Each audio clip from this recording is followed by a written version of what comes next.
Hello once again welcome back to our online platform BSc की online classes में एक बार फिर से आप सभी का स्वागत है। पिछले लेक्चर में हमने बात की थी सेंट्रल डिफरेंस डेरिवेटिव्स की, जिसमें हमने फर्स्ट, सेकंड और थर्ड जो आपका सेंट्रल डिफरेंस डेरिवेटिव होता है उसके फॉर्मूले हमने डिराइव करने सीख लिए थे। हमारा आज का नेक्स्ट टॉपिक रहेगा न्यूमेरिकल इंटीग्रेशन का। आपका न्यूमेरिकल डिफरेंशिएशन कंप्लीट हो चुका है और उस पर जो भी बेस्ट आपके न्यूमेरिकल क्वेश्चन है उसका बेसिक मैंने आप सभी को करवा दिया है। उन्हीं पर बेस्ड अपने न्यूमेरिकल डिफरेंशिएशन के क्वेश्चन है, तो आप सब उनको सॉल्व कीजिए। सॉल्व पड़े हैं, कुछ अनसॉल्व है तो आप उनका सॉल्व का यूज लेकर अपने से सॉल्व कीजिए, आपसे हो जाएंगे। और नहीं हो तो आप मुझे कमेंट सेक्शन में बताइए, मैं आपकी प्रॉब्लम सॉल्व कर सकती है। नेक्स्ट अपन बात करते हैं न्यूमेरिकल इंटीग्रेशन की।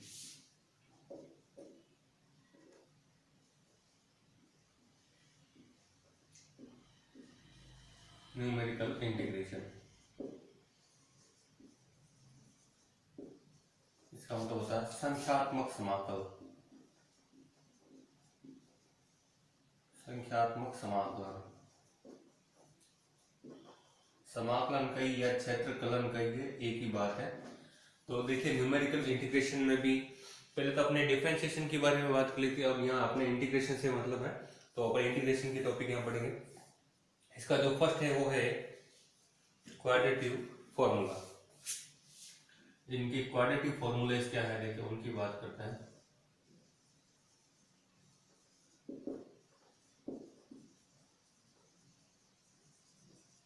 क्वाड्रेटिव फॉर्मूले, और क्वाड्रेटिव फॉर्मूले में भी आपका जो फर्स्ट है वो है general quadrature formula for equidistance ordinates.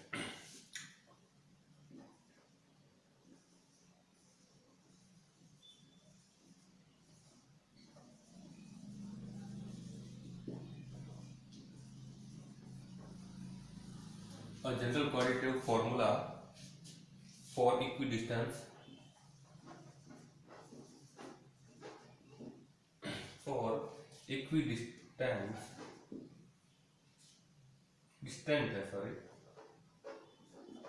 Equidistant ऑर्डिनर्स,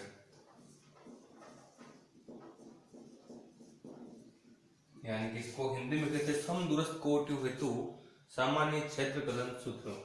इनको क्वाड्रेटिव फॉर्मूला मतलब होता है क्षेत्रकलन सूत्र होता है। यहाँ मैं लिख देता हूँ आपके लिए हिंदी में।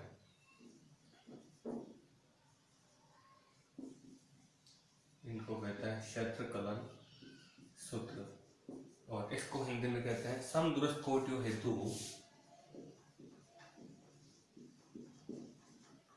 समदूरस्थ कोटियों हेतु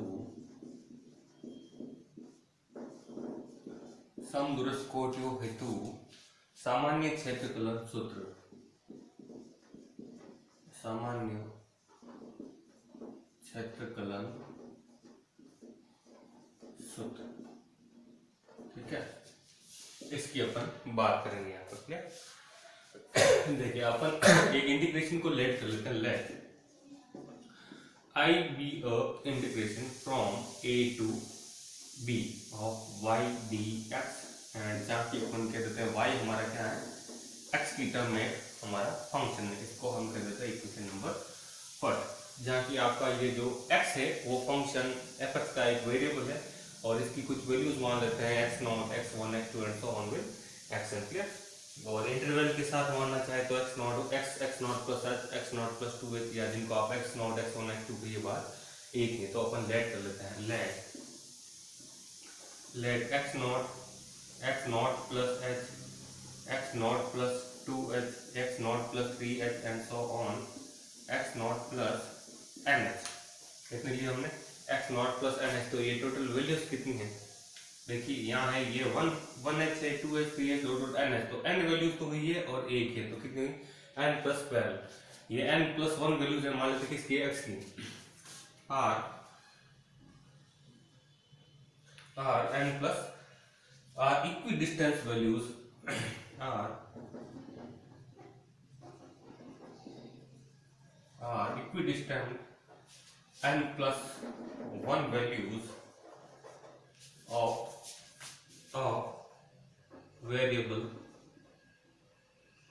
variable x of function fx, of function F अपन लेट कर लेते हैं कि किसी फंक्शन एफ के एक्स की टोटल n प्लस 1 ये सम दूरस्थ वैल्यूज है x not plus h x not plus 2h। Equidistance का मतलब है यहाँ पर सबके बीच में डिस्टेंस कितनी है हमारे पास, इंटरवल है कितना h से, क्लियर। एंड लेट कर लेते हैं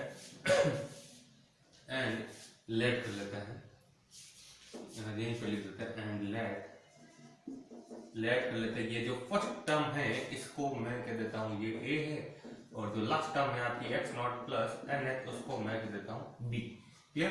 then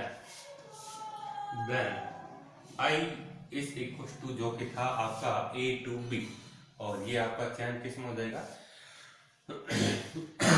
a to b of y dx, that is equal to ये आपका यहाँ पर अपन वैल्यूज दे देते हैं, क्लियर। a की वैल्यू है हमारे पास x नॉट और b की वैल्यू है x not plus nh into y, और y किसका है, x का ही फलन है, और d ऑफ x, क्लियर ना। इसको अपन इक्वेशन सेकंड करते हैं, क्लियर। इसको हम इक्वेशन सेकंड कर देते हैं, और हमारे पास एक वैल्यू होती है, क्योंकि वी नो दैट एक वैल्यू होती है हमारे पास u की, u that is equal to x minus X naught divided by h, और यहाँ से अपन x का वैल्यू निकाल सकते हैं। x का वैल्यू हो जाएगा हमारे पास x not plus uh, clear, x not plus uh। तो इस वैल्यू को मैं इसमें पुट कर देता हूँ, किसमें, इक्वेशन नंबर 2 में। तो हमारा i क्या मिल जाएगा, i हमारा मिल जाएगा x not plus nh of y, और y है कितना हमारे पास x नॉट प्लस uh है ना, x not plus uh of d of x, equation number 3 है ये हमारे पास, इक्वेशन नंबर 3 है ना। y of x not plus uh का हमारे पास एक फॉर्मूला होता है न्यूटन के फॉरवर्ड इंटरपोलेशन का, तो अपन वो फॉर्मूला यूज लेते हैं यहाँ पर, क्लियर। और आप चाहे तो थोड़ा इसको u की टर्म्स में अगर सोल्व करना चाहे तो यहाँ एक्चुअली आपने u का वैल्यू रख दिया है, तो अपन u की टर्म्स में आप चाहे तो सोल्व कर लीजिए, मर्जी आपकी। तो अपन इसको सोल्व कर लेते हैं u की टर्म में, देखते हैं।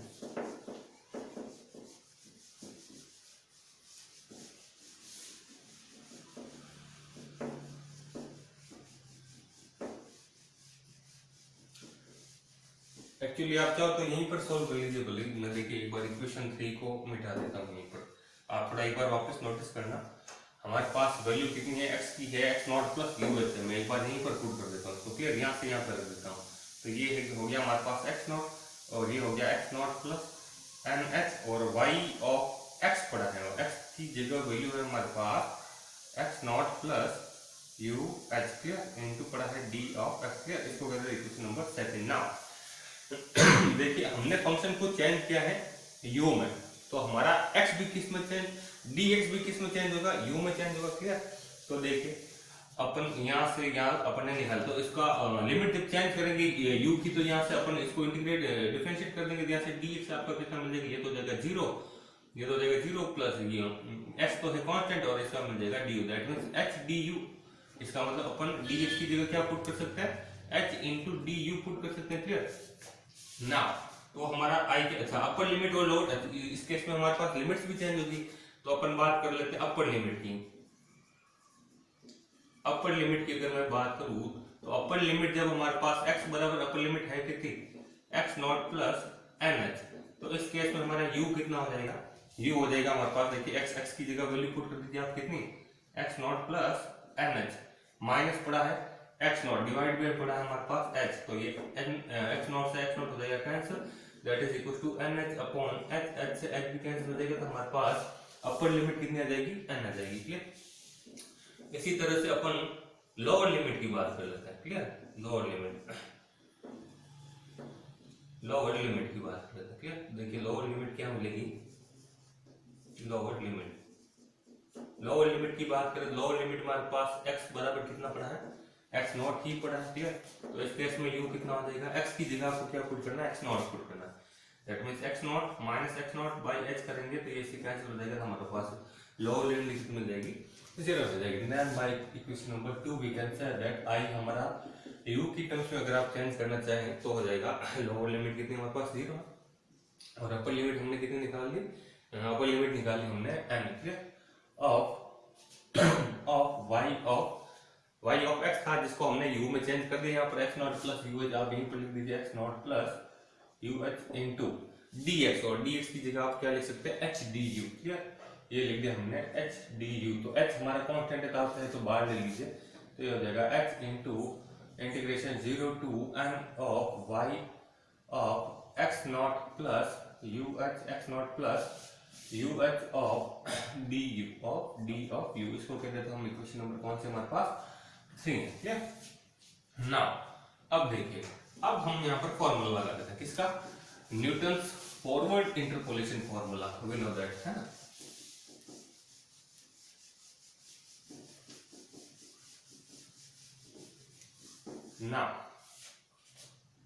Now by Newton's forward interpolation formula.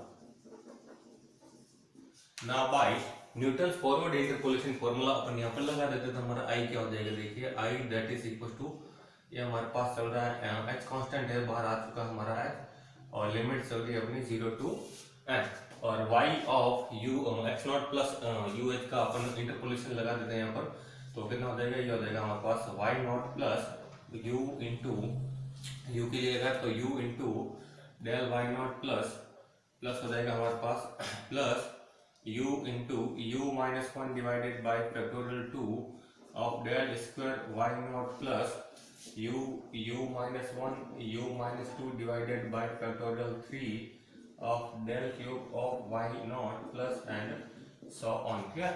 और इसके बाहर पड़ा हमारे पास d ऑफ u, ये पड़ा हमारे पास d ऑफ u, इसको कहते हैं हम इक्वेशन नंबर 4 क्लियर, इसको हम कह देते हैं equation number 4। Now we can integrate the equation clear, इसको हम u के रिस्पेक्ट में इंटीग्रेट कर देते हैं, तो हमारे पास वैल्यू क्या मिलेगी, देखिए i बराबर h कांस्टेंट है, बार बार रहने देते हैं, y नॉट कांस्टेंट है तो कांस्टेंट अपना बाहर आ जाएगा, इनको u को सबके साथ अलग अलग अपन इन सारी टर्म्स का अलग अलग इंटीग्रेशन करें क्लियर, तो y नॉट du का करें तो y नॉट कांस्टेंट में बाहर आ जाएगा, तो नेक्स्ट हो जाएगा हमारे पास d ऑफ u का इंटीग्रेशन किससे 0 टू n के लिए, तो du का सिर्फ u बचेगा, 0 टू n की बात करें अपर limit minus lower limit, that means हमें पास क्या मिलेगा, सिर्फ n मिलेगा, तो इसके साथ आ जाएगा हमारे पास ny naught clear.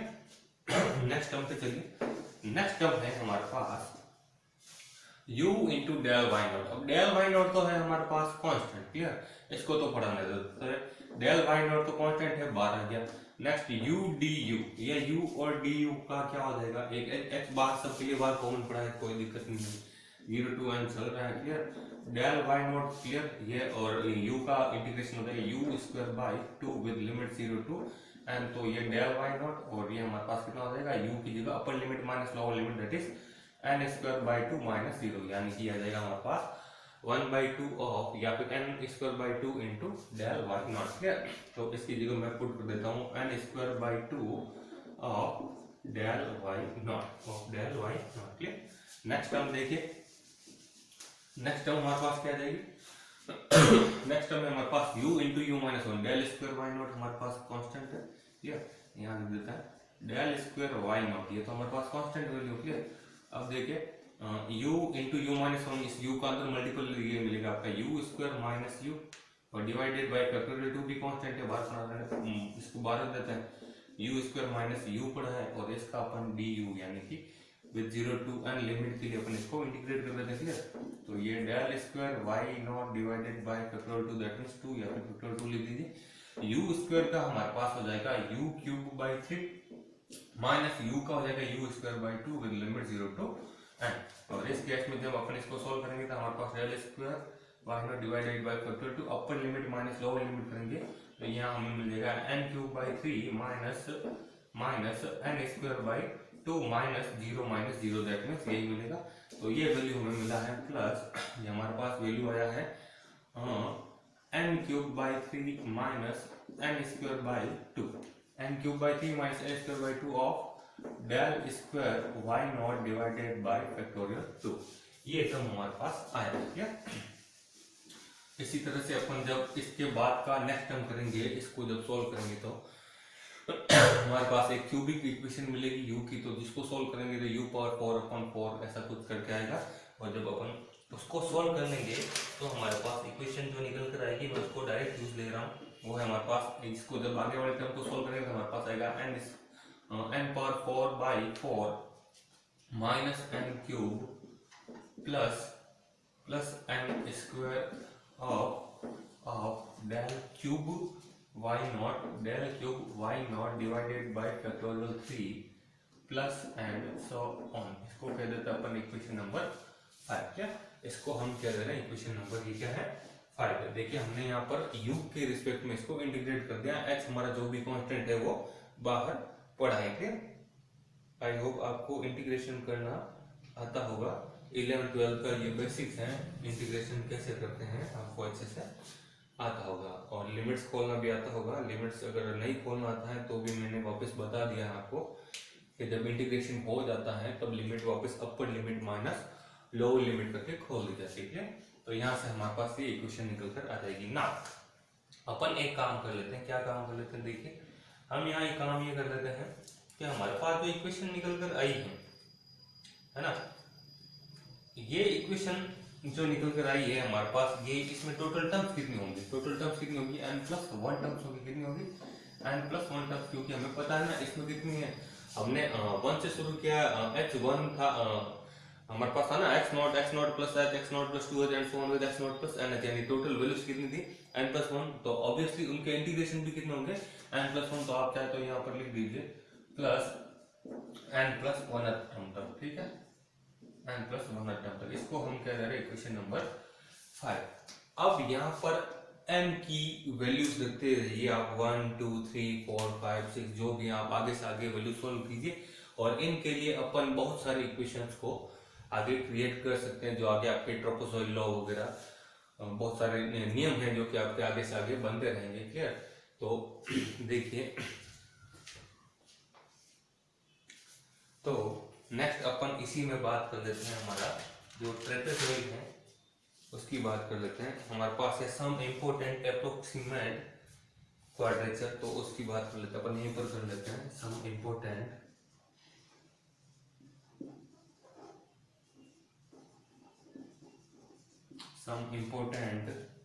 Approximate quadrature,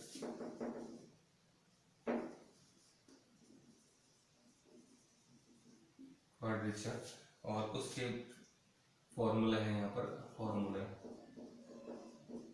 ये हमारे यहाँ से यहाँ तक अलग है। क्लियर है, इसको आप थोड़ा अलग ही लिखें, ये यहाँ पर हमारा टॉपिक का नया नाम है। और इसमें जो आपका फर्स्ट है वो है ट्रेपेजॉइड, ये है हमारे पास ट्रेपेजॉइडल।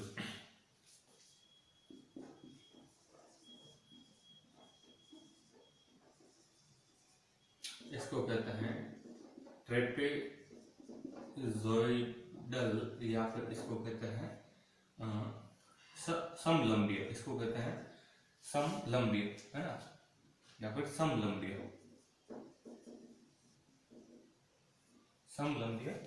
नियम,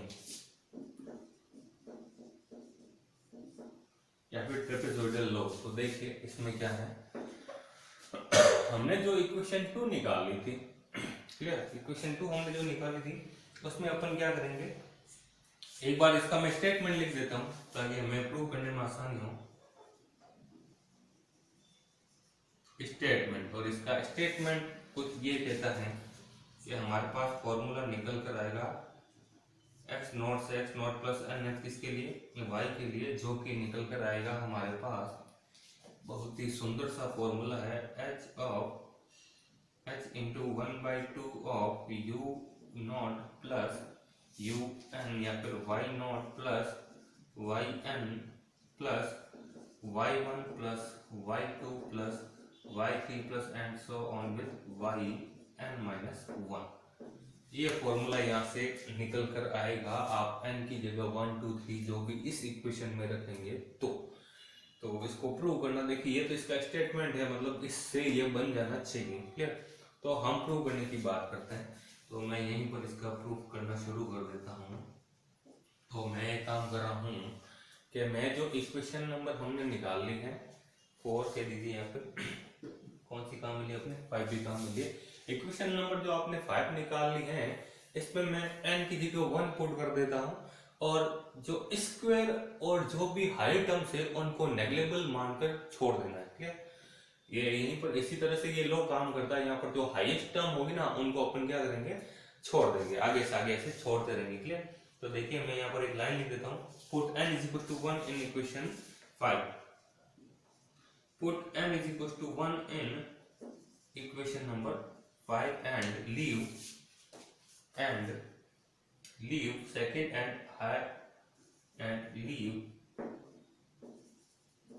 second and higher order terms, जो आपके द्वितीय क्रम की या उससे उच्च घात की जो भी समीकरण है, समीकरण नंबर 5 में n बराबर 1 रखने के बाद उन सबको स्क्वायर से लगाकर उनके बाद की सभी टर्म्स को अपन छोड़ देंगे। कहने का मतलब जहां पर सिंगल पावर की है वो यूज करेंगे। ठीक है, तो देखिए क्या मिलता है हमें।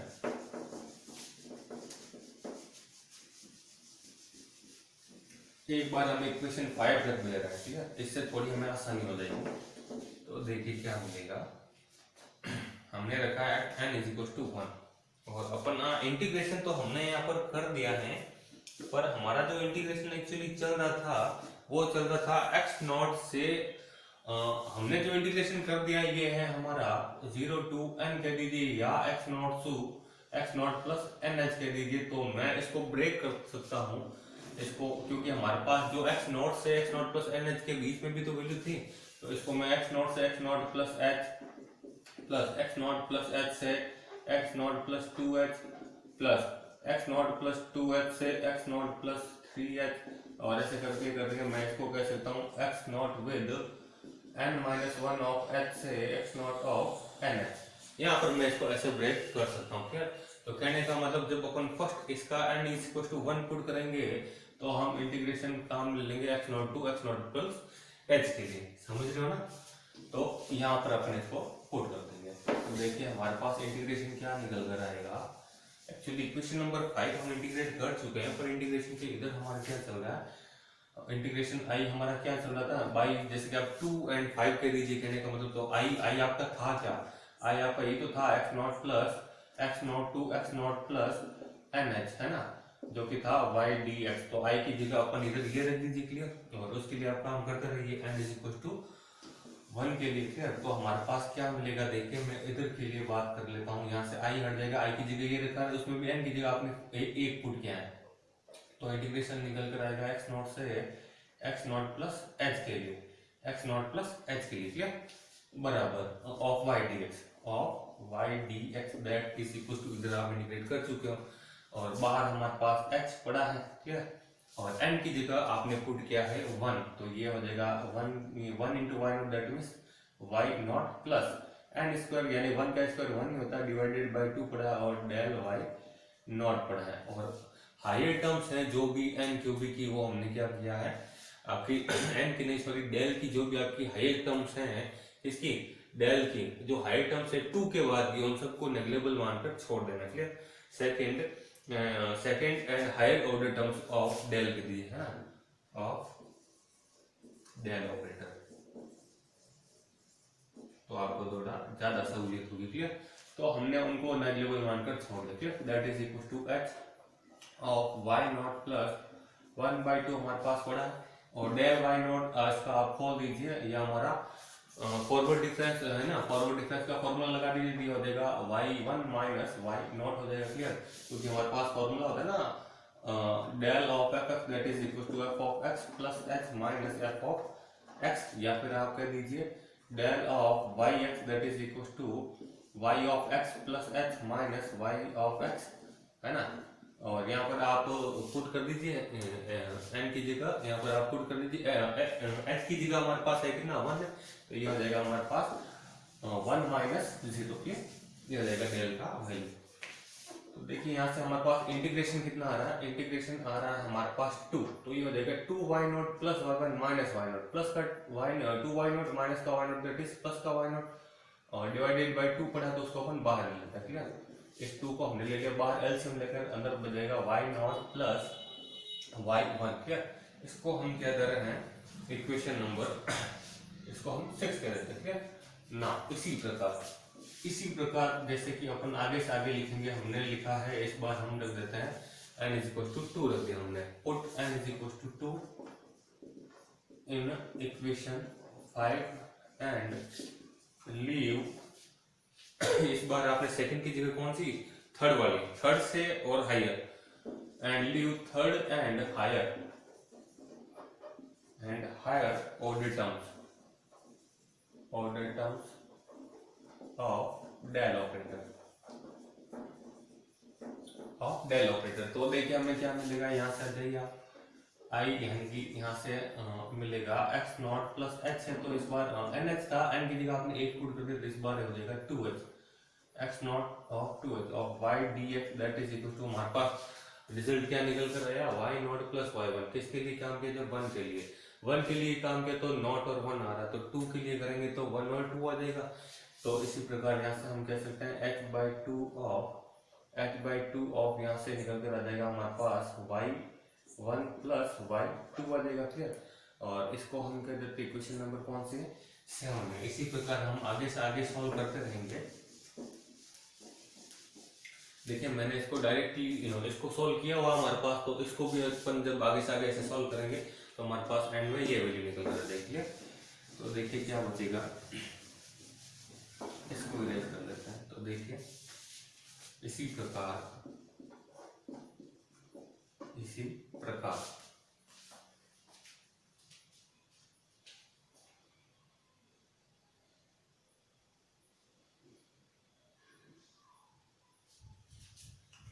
तो देखिए इसी प्रकार हम इस बार लास्ट में हमने n की जगह n पुट कर दिया है, तो ये x नॉट प्लस हमारे पास, अच्छा ये जो वैल्यू चलेगी वो x नॉट प्लस h से चलेगी, क्योंकि सेकंड वैल्यू हमारे पास कहाँ से हमने अपडेट किया था ना, x नॉट से x not plus h, x not plus h से x not plus 2h, x not plus 2h, x not plus 3h, clear.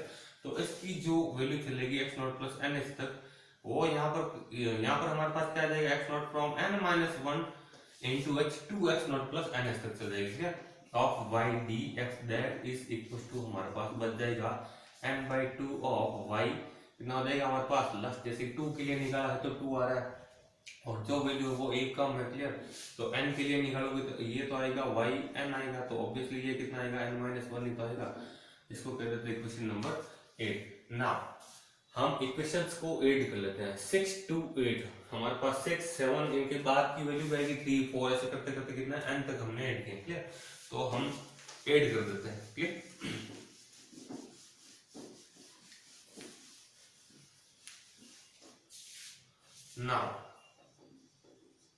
now add the equation from 6 to 8। now by adding कहिएगा, now add the equations from अपन कह देते हैं 6 to 8। तो हमारे पास क्या result आएगा, देखिए हमने क्या किया, इक्वेशन 6 से लेकर 8 तक को सब में आपस में ऐड कर दिया, तो हमारे पास वैल्यू आएगी क्या, x not to x not plus h, x not इधर क्या बनेगा, x not plus h plus x not plus h से x not plus 2h plus and so on with x not from n minus 1 of h से हमारे पास x not plus n है। तो हम इन सब को क्या लिख सकते हैं, x not to x not plus h, ये इंटीग्रेशन का एक बेसिक रूल होता है, आप सभी को पता होगा, क्लियर। तो हमारे पास क्या रिजल्ट आएगा, देखिए हमारे पास रिजल्ट आएगा इधर की ओर, तो x नॉट प्लस nh, कहाँ से, x नॉट से, किसके लिए, y के लिए, dx that is equals to, हम देखिए ऐड किए जा रहे हैं, बाहर h/2 है, h/2 है, h/2 है, तो h/2 तो सबका कॉमन है, h/2 तो सबका कॉमन, और सभी को आपने ऐड किया, तो देखिए क्या आ रहा है, मैं ऐड किए जा रहा हूँ, आराम से समझना है इसको। सबसे h/2 तो हमने कॉमन ले लिया, पहला में है y नॉट प्लस y1, दूसरे में है y1 प्लस y2, तीसरे में आएगा y2 प्लस y3, चौथे में आएगा y3 प्लस y4, ऐसे करके हमारे पास जब जस्ट वैल्यू आएगी तो वो कुछ ऐसा मिलेगा, yn-1 plus yn-1 plus yn, कुछ ऐसा मिलेगा, क्योंकि ये भी तो 2 का पेयर आएगा ना, और जो लास्ट वैल्यू रहेगी वो सिंगल, क्योंकि हमने n की जगह n+1 पुट ही नहीं किया, खाली लास्ट हाईएस्ट कहां तक पुट करना है, n तक ही, तो नॉट से शुरू हो रहा है और n तक चल रहा है। तो इसको आप अच्छे से समझिए। तो देखिए ये हो गया 2y1 2y2 2y3 ऐसे करके कहाँ तक 2 ऑफ yn माइनस 1 तक। तो इस 1/2 को जब आप अंदर भेज देंगे तो यहाँ से 2y1/2 तो y1 2y2/2 तो करेंगे अपन पास आ जाएगा y2 ऐसे 2 of yn minus 1 divided by 2 करेंगे तो यहाँ पास मतलब यहाँ से यहाँ तक की वैल्यू मिल जाएगी सिंगल। और y नॉट के साथ में अपने डिवाइड में 2 पड़ा रहेगा और yn के साथ में भी डिवाइड में 2 पड़ा रहेगा। तो h को हमने पूरा बाहर ले दिया, 2 को अपने अंदर भेज दिया। क्लियर, 2 को हमने अंदर भेज दिया। तो h हमारे पास बाहर पड़ा है, 1/2 को हमने अंदर भेजा है। तो एक तो y नॉट और yn के साथ तो हमारा 1/2 रहेगा, y नॉट प्लस yn के लिए तो हमारे पास 2 रहेगा। जो हायर इसके बाद की जो टर्म्स आएगी वो सब देखिए डबल है, तो डबल से हम सबसे 2 कॉमन लेंगे तो 2 से 2 वापस कट जाएगा, तो ये सिंगल टर्म्स बच जाएगी। कहाँ से कहाँ तक y1 plus y2 plus y3 plus and so on with कहाँ तक हमारे पास ये बचेगी प्लस yn तक, कहाँ तक yn माइनस 1 तक। ये आ जाएगा हमारे पास एक नियम जो कि चलेगा आपका x नॉट प्लस nx, कहाँ से x नॉट से ऑफ y dx। ये जो नियम निकल कर आया है इसी नियम को हम क्या कहते हैं ट्रेपेजॉइड लॉ कहते हैं। इसको हम कहते हैं ट्रेपेजॉइड लॉ। ना अपन इसको थोड़ा और भी चेंज कर सकते हैं अगर आप चाहे तो, नहीं चाहे तो बोले ऐसा ही पड़ा रहने देती है, मर्जी आपकी है। यहाँ से एक लास्ट लाइन लिख देते हैं, हमारे पास एक लॉ निकल कर आता है।